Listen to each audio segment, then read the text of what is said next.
नमस्कार, स्वागत है आपका। मैं हूं आपके साथ सुमित गुप्ता। आप देख रहे हैं मारो राजस्थान बुलेटिन में बात करेंगे आज हार पर बीजेपी के महामंथन की। बीजेपी के अलग अलग प्रकोष्ठों के साथ प्रदेश प्रभारी अरुण सिंह बैठक करेंगे। साथ ही आपको बताएंगे क्यों प्रदेश में स्कूलों पर ताले लटक गए। साथ ही दिखाएंगे टोल पर टशन की लाइव तस्वीरें। इसके साथ ही बुलेटिन में बताएंगे क्यों व्यापारियों ने खोल दिया मोर्चा। इन तमाम खबरों पर विस्तार से चर्चा करेंगे। बने रहिए हमारे साथ, देखते रहिए न्यूज 18 राजस्थान। बुलेटिन में सबसे पहले बात पाठशाला पर लगे ताले की। आपकी टीवी स्क्रीन पर कुछ तस्वीरें अब हम आपको दिखाने वाले हैं। ये तस्वीरें देखिए, दौसा और बीकानेर से तस्वीरें हैं। तस्वीरें अलग अलग है लेकिन प्रदर्शन की वजह एक है। सरकारी स्कूलों में इंग्लिश मीडियम का ये विरोध है। दरअसल शिक्षा विभाग इन स्कूलों को Mahatma Gandhi English medium school में तब्दील करना चाहती है, जिसके आदेश भी जारी हो गए हैं। लेकिन छात्रों ने मोर्चा खोल दिया है, स्कूल पर ताला जड़ दिया है और आदेश वापस लेने की मांग कर रहे हैं।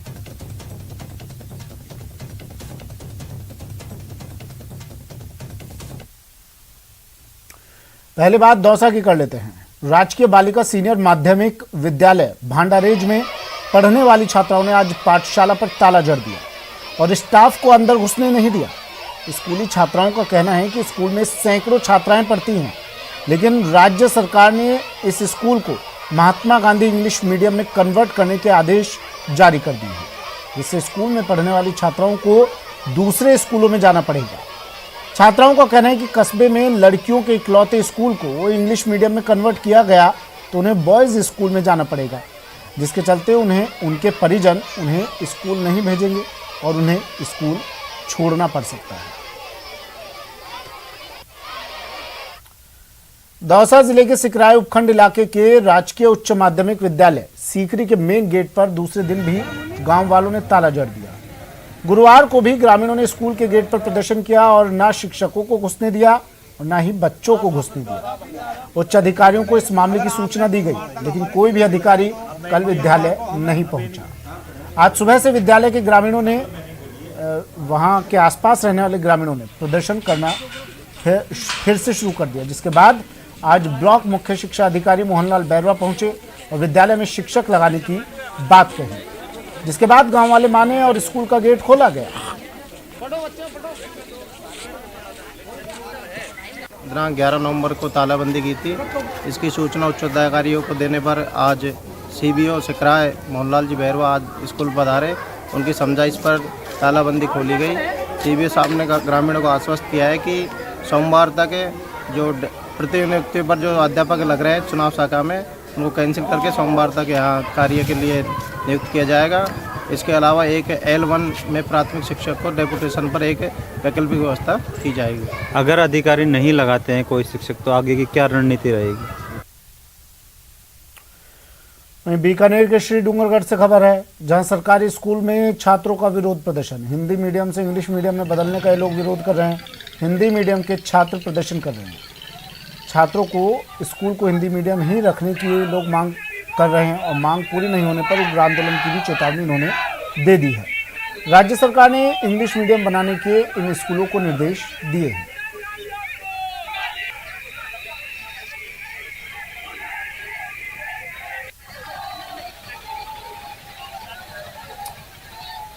चलिए, दौसा से आशीष शर्मा मेरे सहयोगी जुड़ गए हैं और बीकानेर से विक्रम जगरवाल हमारे साथ जुड़े हुए हैं। सबसे पहले आशीष, आपके पास में आ रहा हूँ। क्या कह रहे हैं ये लोग, क्यों प्रदर्शन कर रहे हैं? हिंदी मीडियम से इंग्लिश मीडियम अगर स्कूल को किया जाता है तो इनकी बेहतरी के लिए है। बिल्कुल, ये जो हिंदी मीडियम से इंग्लिश मीडियम वाला मामला है, ये राजकीय बालिका उच्च माध्यमिक विद्यालय भांडारेज का है। यहाँ की बालिकाओं का कहना है कि वो बड़ी कक्षाओं में पढ़ती हैं, यानी 9, 10, 11 में पढ़ती हैं। ऐसे में वो अब इंग्लिश मीडियम में नहीं पढ़ सकती, क्योंकि उनके जो फाउंडेशन है वो हिंदी मीडियम का है। ऐसे में यदि इंग्लिश मीडियम का स्कूल होता है तो उन्हें अन्य स्कूलों में जाना पड़ेगा। जो सरकारी स्कूल, एक अन्य जो सरकारी स्कूल है भांडारेज कस्बे में, वो बॉयज स्कूल है। ऐसे में बॉयज स्कूल में जाना पड़ेगा। छात्राओं का ये कहना है कि जब परिजनों को इस बात की जानकारी लगेगी बेटियां बॉयज स्कूल में जा रही है तो शायद हो सकता है कि उन्हें स्कूल नहीं भेजा जाए और उनको भी जो पढ़ाई छोड़नी पड़ जाए। इसलिए ये छात्राएं विरोध प्रदर्शन कर रही है। उनका कहना है कि इस स्कूल को इंग्लिश मीडियम में कन्वर्ट नहीं किया जाए। दौसा में मामला शायद कुछ अलग है, यहाँ पर शिक्षक ही नहीं है, इस वजह से लोग प्रदर्शन कर रहे हैं। सुमित, ये दूसरा मामला राजपूत माध्यमिक। ठीक है, बीकानेर ले चलते हैं। विक्रम हमारे साथ जुड़े हुए हैं। विक्रम, क्या कह रहे हैं यहाँ पर ये छात्र छात्राएं जो प्रदर्शन कर रहे हैं? जी बिल्कुल, जो ये मामला है वो स्कूल को जो इंग्लिश मीडियम में कन्वर्ट कर दिया गया है उसका विरोध तो है ही, साथ में क्योंकि ये इस क्षेत्र का सबसे बड़ा एकमात्र विद्यालय है जो राजकीय उच्च माध्यमिक विद्यालय श्री डूंगरगढ़ है। वहाँ छात्रों का ये मूल रूप से यही कहना है कि जो पूरे उपखंड का सबसे बड़ा स्कूल है और इसको इंग्लिश मीडियम में कन्वर्ट करने से जो यहाँ पे एग्रीकल्चर या दूसरे जो सब्जेक्ट्स हैं वो यहाँ से अब हटा दिए जाएंगे। तो ऐसे में जो छात्र हिंदी मीडियम में पढ़ना चाह रहे हैं उनके सामने एक बड़ी समस्या खड़ी हो जाएगी। इसलिए ये सब लोग जो हैं वो आज स्कूल के आगे पहुंचे और उन्होंने गेट बंद करके और प्रदर्शन किया है। और इनका साफ कहना है भाई स्कूल को इंग्लिश मीडियम में कन्वर्ट किया जाए, लेकिन इस स्कूल को नहीं किया जाए क्योंकि ये एकमात्र स्कूल ही है जहाँ पर सभी छात्र जो हैं वो अलग अलग तमाम जानकारी के लिए। आशीष, आपका भी शुक्रिया तमाम जानकारी के लिए। तो छात्र जगह जगह अब छात्र छात्राएं प्रदर्शन कर रहे हैं, कहीं शिक्षक लगाने की मांग कर रहे हैं तो कहीं स्कूल को हिंदी से इंग्लिश मीडियम में कन्वर्ट करने पर ये लोग प्रदर्शन कर रहे हैं। बढ़ते अगली खबर की ओर। सवाईमाधोपुर जिले के बाटोदा टोल नाके पर रात को फायरिंग से सनसनी फैल गई। बदमाशों ने एक के बाद एक कई राउंड फायर किए और फिर कार में सवार होकर गंगापुर सिटी की ओर भाग गए। हालांकि फायरिंग की इस वारदात में किसी के घायल होने की खबर नहीं है। वारदात की तस्वीरें सीसीटीवी में भी कैद हो गई। टोल कर्मियों ने इसकी शिकायत भी पुलिस में दर्ज करवाई। फुटेज के आधार पर कार की तलाश की जा रही है।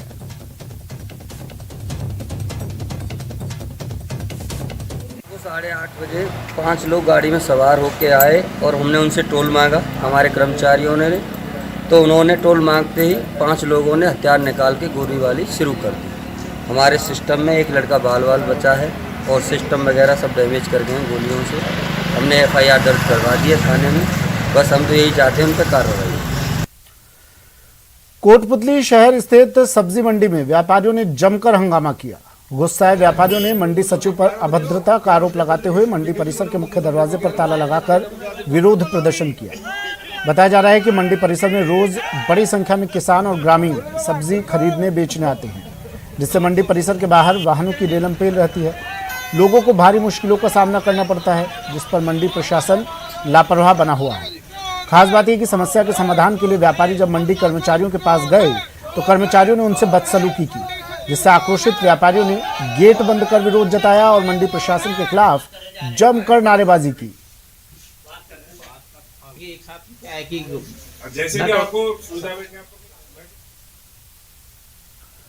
टोंक में न्यूज 18 राजस्थान की खबर का बड़ा असर हुआ है। संदेड़ा फार्म में सरकारी स्कूल, सरकारी संस्कृत मिडिल स्कूल की जमीन की रजिस्ट्री कराने की खबर दिखाने के बाद हरकत में आए प्रशासन ने रजिस्ट्री पर रोक लगा दी है। न्यूज 18 राजस्थान पर खबर दिखाने के बाद पीपलू उपखंड न्यायालय ने नामांतरण पर स्थगन आदेश जारी किया है। गौरतलब है कि खबर दिखाने से पहले तहसीलदार नियमों का हवाला देते हुए रजिस्ट्री करने की बात कह रहे थे, लेकिन अब तहसीलदार ने भी क्रेता को नोटिस दिया है। कुछ लोगों की शिकायत आई थी कि रजिस्ट्री से संबंधित जो भूमि है उसमें स्कूल या कुछ मंदिर की भूमि स्थित है और लोगों ने मांग करी थी कि इसका नामांतरण रुकवाया जाए। वो शिकायत तहसीलदार जी को जांच और आवश्यक कार्रवाई के लिए कैंप में हमने दिलवा दी। और चलिए अब आपको बताते हैं आखिर ये पूरा मामला था क्या। शिक्षा के मंदिर पर भी नापाक नजर।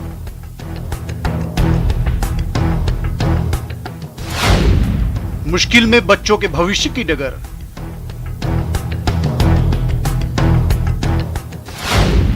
चालीस सालों से जहां हो रही है पढ़ाई,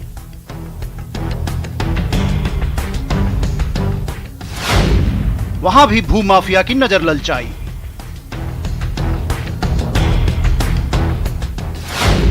लोगों ने भी कर दिया जंगे ऐलान।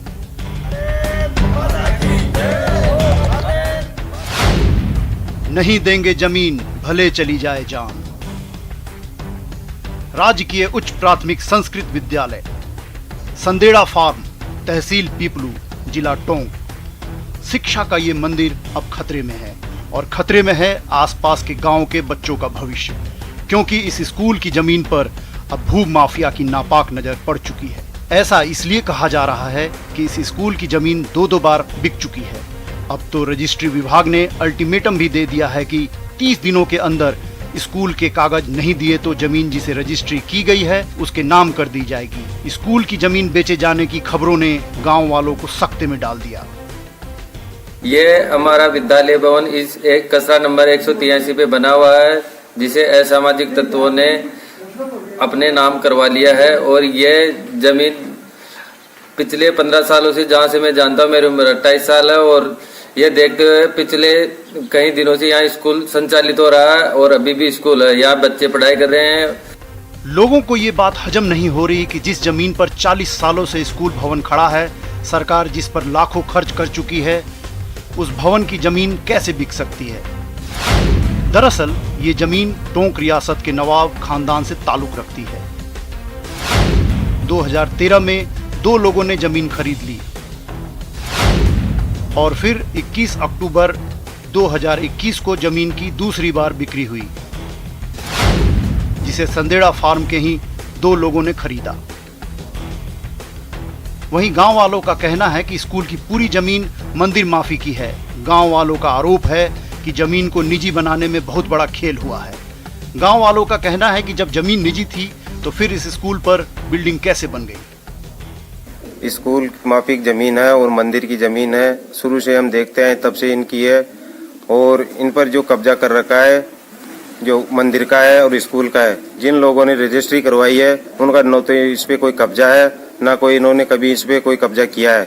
और लेकिन ये भू माफियों के चक्कर में आके और इन्होंने कब्जा कर लिया और रजिस्ट्री करवाई। स्कूल की जमीन बिकने की खबरों के बाद गांव वाले अब करो या मरो का नारा दे रहे हैं। गांव वालों ने एसडीएम और कलेक्टर को भी पूरे मामले से अवगत करा दिया है। साथ ही चेतावनी दी है, स्कूल के अस्तित्व के लिए वो किसी भी हद तक जा सकते हैं।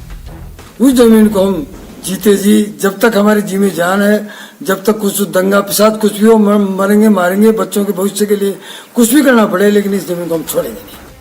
ये बात तो तय है कि सरकारी स्कूल की बिल्डिंग किसी की जमीन पर जबरदस्ती खड़ी नहीं हो सकती, और ये भी नहीं हो सकता कि 40 साल तक कोई अपनी जमीन की सुध ही न ले। जाहिर है इसके पीछे कोई बड़ा खेल है। ऐसे में प्रशासन को पूरी संजीदगी से इस मामले की तह तक जाना चाहिए, ताकि कोई अप्रिय स्थिति पैदा होने से बचे और गांव के बच्चों का सुनहरा कल अंधकारमय होने से बच जाए। न्यूज़ 18 के लिए टोंक से दौलत पारिक की रिपोर्ट। एक कांस्टेबल जिसके जन्मदिन पर पुलिस वालों पर ऐसा सुरूर छाया कि कानून को ताक पर रख दिया। डीजे की धुन पर मस्ती में झूमते ये पुलिस वाले नागौर के कुचेरा थाने के हैं, जहां पुलिस वालों ने नियमों की ऐसी तैसी करते हुए एक कांस्टेबल के जन्मदिन के दिन रात में थाने में डीजे बजाया और जमकर डांस किया।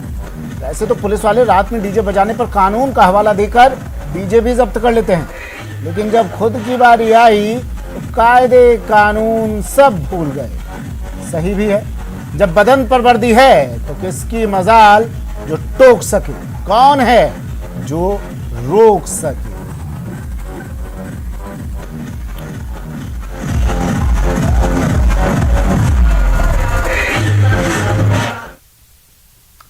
और अब बात मर्डर मिस्ट्री के खुलासे की। जी हां, डूंगरपुर जिले में नानाभाई पार्क के पास कल एक अज्ञात व्यक्ति का शव मिला था, जिसकी आज पहचान हो गई। मृतक 25 वर्षीय नाथुलाल रोत का निवासी था, जो मजदूरी का काम करता था। पुलिस की जानकारी के मुताबिक मृतक अपने घर पर कभी कभार आता था। नाथुलाल बहुत ज़्यादा शराब पीता था। मृतक का पोस्टमार्टम के बाद शव परिजनों को सौंप दिया है।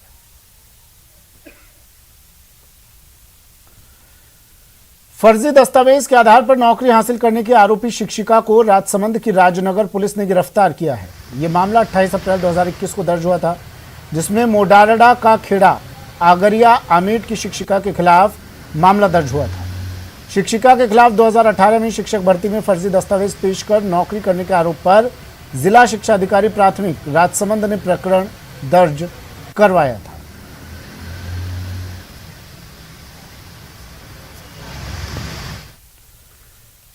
कोटा में स्टेनोग्राफर परीक्षा में आधार कार्ड पर अंकित जन्म तारीख की गलती की वजह से परीक्षार्थी परीक्षा देने से वंचित रह गई। दरअसल ज्योति आज सेंटर पर स्टेनोग्राफर परीक्षा देने गई थी, जहां पर उसका एडमिट कार्ड एक्सेप्ट नहीं किया गया क्योंकि उस पर अंकित जन्म तारीख गलत थी। ज्योति से जन्म तारीख प्रमाणित करने वाली कोई दूसरी आईडी मांगी गई। जब तक आईडी आई तब तक समय बीत चुका था, लिहाजा छात्रा परीक्षा नहीं दे सकी।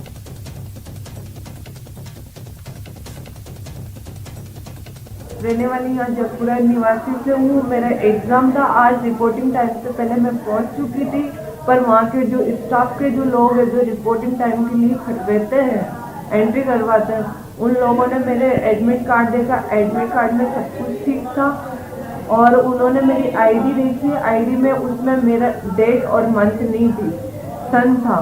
तो उस वजह से उन्होंने मेरे से बोला कि जिसमें आपकी डेट ऑफ बर्थ पूरी कंप्लीट है तो वो लेके आओ। अब उस डॉक्यूमेंट्स को लाने में घर वालों को टाइम लग गया, तो इस वजह से मैं ना सही टाइम पे डॉक्यूमेंट्स उनको दिखा नहीं पाए, तो उस चक्कर में मेरे को एंट्री नहीं दी।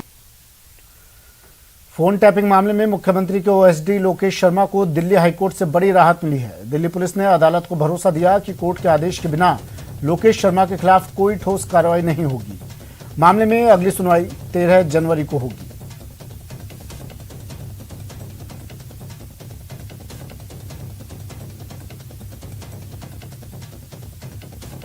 राजस्थान फोन टैपिंग के मामले में राजस्थान के मुख्यमंत्री अशोक गहलोत के ओएसडी लोकेश शर्मा को दिल्ली हाईकोर्ट से बड़ी राहत मिली है। दरअसल लोकेश शर्मा ने दिल्ली हाईकोर्ट में जल्द सुनवाई की एक अर्जी दाखिल की थी और उन्होंने अपनी अर्जी में ये कहा था कि राजस्थान के फोन टैपिंग के मामले में उन्हें ये लग रहा है कि दिल्ली पुलिस उन्हें गिरफ्तार कर सकती है। लेकिन आज मामले की सुनवाई के दौरान दिल्ली हाईकोर्ट में दिल्ली पुलिस ने ये कहा है और कोर्ट को ये भरोसा दिया है कि बिना कोर्ट की जानकारी के वो इस पूरे मामले में कोई भी कदम नहीं उठाएंगे। बहरहाल इस पूरे मामले को लेकर दिल्ली हाईकोर्ट 13 जनवरी को अब अगली सुनवाई करेगी। लेकिन दिल्ली हाईकोर्ट से राजस्थान के मुख्यमंत्री अशोक गहलोत के ओएसडी लोकेश शर्मा को एक बड़ी राहत मिली है। देखना बेहद अहम होगा कि अब जब 13 जनवरी को दिल्ली हाईकोर्ट इस पूरे मामले की दोबारा सुनवाई करेगी तो दिल्ली पुलिस इस पूरे प्रकरण को लेकर आगे की कार्रवाई को लेकर दिल्ली हाईकोर्ट में क्या कुछ जानकारी देती है।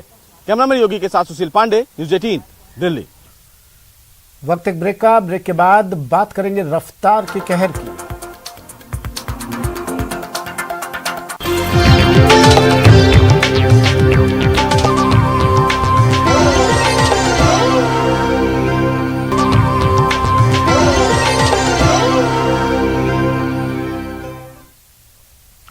ब्रेक के बाद स्वागत है आपका। बढ़ते हैं अगली खबर की ओर और अब बात बेकाबू रफ्तार के कहर की। टीवी स्क्रीन पर ये दो तस्वीरें देखिए। पहली तस्वीर जैसलमेर की है जहां 3 लोगों की मौत हो गई, तो दूसरी तस्वीर दौसा की है जहां से हादसे का सीसीटीवी फुटेज सामने आया है, जिसे देखकर अंदाजा लगाया जा सकता है कि ट्रेलर ने कैसे कहर बरपाया। तेज रफ्तार का कहर। सड़क हादसे में 2 सगे भाइयों की इस हादसे में मौत हो गई। ट्रैक्टर ट्रॉली ने बाइक सवारों को टक्कर मारी, जिसके बाद 2 भाइयों की मौत। दोनों मृतक महानंदा गांव के निवासी थे। ग्रामीणों ने ट्रैक्टर चालकों को इसके बाद पकड़ लिया, जिसके बाद ट्रैक्टर चालकों की जमकर पिटाई की और पुलिस को सूचना दी गई। बाद में पुलिस ने आरोपी को गिरफ्तार कर लिया है। दोनों के शवों को अस्पताल की मोर्चरी में रखवा दिया है। ये घटना कौलारी थाना क्षेत्र के सखवारा गांव के पास की है।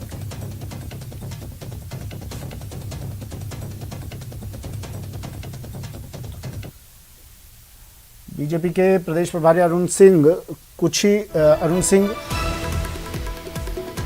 जयपुर में महामंथन करेंगे। 2 दिन पार्टी नेताओं के साथ बैठक करेंगे। 2023 विधानसभा चुनाव की तैयारियों पर ये मंथन, उपचुनाव, पंचायत चुनाव के नतीजों पर चिंतन होगा। प्रदेश प्रभारियों, पदाधिकारियों, मोर्चा अध्यक्षों के साथ बैठक होगी।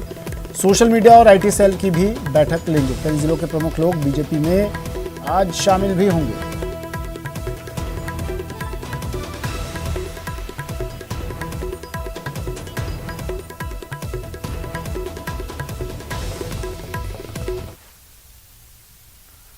बीजेपी आज उपचुनाव और पंचायत चुनाव में हुई हार के कारणों की समीक्षा करेगी।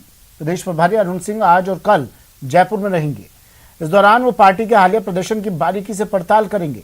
हमारे संवाददाता बाबूलाल धायल ने प्रदेश बीजेपी अध्यक्ष सतीश पूनिया से की खास बातचीत। बीजेपी के प्रदेश प्रभारी अरुण सिंह आज जयपुर आ रहे हैं। 2 दिन जयपुर में रहेंगे। पार्टी बहुत सारे मुद्दों पर चर्चा करने वाली है। इस बारे में बात करते हैं बीजेपी के प्रदेश अध्यक्ष सतीश पूनिया से। पूनिया साहब, 2 दिन का दौरा है, किन किन मुद्दों पर चर्चा होने वाली है? एक बड़ा वर्ग है जो पार्टी से जुड़ने का इच्छुक है और उसमें समाज के अलग अलग हिस्सों के लोग हैं जो पार्टी से विचार से जुड़ना चाह रहे हैं और भारतीय जनता पार्टी को ताकत देना चाह रहे हैं। आज 2 बजे उनकी पार्टी में ज्वाइनिंग है और भविष्य में, अभी शुरुआत है लेकिन अच्छे बड़े प्रोफाइल के लोग भी भारतीय जनता पार्टी के साथ आएंगे, तो आज हम उसकी शुरुआत कर रहे हैं। उसमें खास तौर पर अरुण सिंह जी की उपस्थिति में ये होगा। दूसरा, हम लोग संगठन जब चलाते हैं तो उसमें निरंतरता की ज़रूरत होती है, तो हमारे पार्टी के जितने मोर्चे हैं, पार्टी के पदाधिकारी हैं, पार्टी की सोशल मीडिया, IT मीडिया की टीम है, जो आजकल का ज़रूरी उपक्रम हुआ है और इस लिहाज से उनकी कामकाज की पूरी समीक्षा और आगे की एक्शन प्लान हम लोग तय करेंगे। तो इस लिहाज से उनका ये संगठनात्मक दौरा है। इस दौरे में हम लोग स्वाभाविक रूप से जो विगत चुनाव हुए उनके बारे में भी चर्चा करेंगे। भविष्य में आगे जो आने वाली जो हमारे कार्यक्रम हैं, जिसमें 6 अप्रैल तक के हमारे कार्यक्रम निर्धारित हैं, प्रदेश में एक बड़ा प्रदर्शन दिसंबर में होना, उसकी तैयारी के बारे में चर्चा करेंगे। कुल मिलाकर संगठनात्मक और राजनीतिक तौर पर आगे पार्टी की दिशा क्या, उस पर चर्चा होगी। 2023 के लिए पार्टी ने लक्ष्य क्या रखा है? क्या उसी के मद्देनजर आज से आप लोग तैयारियों में जुट रहे हैं? पार्टी का लक्ष्य भी तय है, दिशा भी तय है और पूरा भरोसा है कि 2023 में भारतीय जनता पार्टी अच्छे प्रचंड बहुमत के साथ राजस्थान में सरकार बनाएगी। बीच के कालखंड में क्या होता है वो इस मिशन को प्रभावित नहीं करेगा। केंद्र भी पूरे तरीके से आश्वस्त है, यहाँ का कार्यकर्ता पूरे परिश्रम से जुटेगा। इसका अवसर कांग्रेस तो दे ही रही है, लेकिन भारतीय जनता पार्टी का कार्यकर्ता अपनी खूबियों के आधार पर 2023 में और 2024 में अच्छे परिणाम राजस्थान में देगा। उपचुनाव में हाल ही में जो पार्टी का जो प्रदर्शन रहा, उससे क्या सीख लेंगे आप? क्या इस पर चर्चा होगी? हाँ, बिल्कुल निश्चित, क्योंकि उपचुनाव का प्रदर्शन हमारे लिए उस तरीके का अपेक्षा के अनुरूप नहीं रहा और ये स्वाभाविक ही है कि जब जीत होती है तो जश्न होता है, हार होती है तो निराशा होती है, लेकिन भारतीय जनता पार्टी का कार्यकर्ता चुनौती को स्वीकार करके आगे बढ़ता है। इसलिए समीक्षा जरूर करेंगे। हमारी अपनी निश्चित रूप से जब हम लोग हारे हैं तो कमी खामियां रही होंगी, कहीं प्रबंधन की रही होंगी, तो ये तमाम बातें जिनके बारे में हार की समीक्षा एक ज़रूरी हिस्सा है सफलता के लिए और जीत के लिए, और ऐसा पहली बार नहीं हुआ। हम लोगों ने बहुत सबक और सीख लिए और हम लोग आगे बढ़े हैं, तो उसकी भी एक जहां कमी खामियां रही होंगी उसको दूर करेंगे। कैमरा पर्सन भवानी के साथ बाबूलाल धायल, न्यूज़ 18 जयपुर। वक्त एक ब्रेक का। ब्रेक के बाद बताएंगे बाड़मेर हादसे से जुड़ा चौंकाने वाला खुलासा। मार नहीं